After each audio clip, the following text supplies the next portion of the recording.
Hello అందరికీ. ఇదైతే ఫ్రెష్‌గా ఉండే పుదీనా ఊరు దగ్గర నుంచి వచ్చింది. బాగా క్లీన్ చేసి పెట్టేసుకున్నాను. తర్వాత వచ్చేసి గోలంలో కొన్ని ఒట్టిమిరపకాయలు వేయించి పక్కన పెట్టుకొని ఆయిల్ వేసి పుదీనాను కూడా ఈ విధంగా మెత్తగా చేసేసుకున్నాను. ఇంకొంచెం ఆయిల్ వేసి కట్ చేసిన టమోటోలు, కొంచెం చింతపండు, అలాగే కొంచెం సాల్ట్ వేసి ఈ విధంగా మూత పెట్టేసామంటే 1 మినిట్‌లో ఇలా అయిపోతుంది. అటు మెత్తగా, అటు గట్టిగా కాకుండా మిడిల్‌కి కొంచెం వేపుకోవాలి.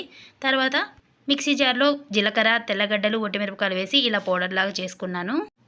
ఇందులో టమోటోలు అలాగే పుదీనా వేసి మెత్తగా కొట్టేశాను. కొట్టిన తర్వాత సాల్ట్ అయి సరిపోయినాయో లేదో చెక్ చేసుకోవాలి. తిరుగువాత అయితే కంపల్సరీ ఏం కాదండి, మన ఇష్టం అది. తిరుగువాత పెట్టకుండా చాలా బాగుంటుంది టేస్ట్. ఆయిల్‌లో తిరుగువాత గింజలు, ఒట్టిమిరపకాయలు, ఆనియన్స్ వేసి కొంచెం వేగిన తర్వాత మనం కొట్టి పెట్టుకున్న ఈ పేస్ట్ అంతా వేసుకొని మొత్తం మిక్స్ చేసుకొని 2 మినిట్స్ ఉంచుకున్నామంటే మనకి చట్నీ రెడీ అయిపోతుంది అంతే.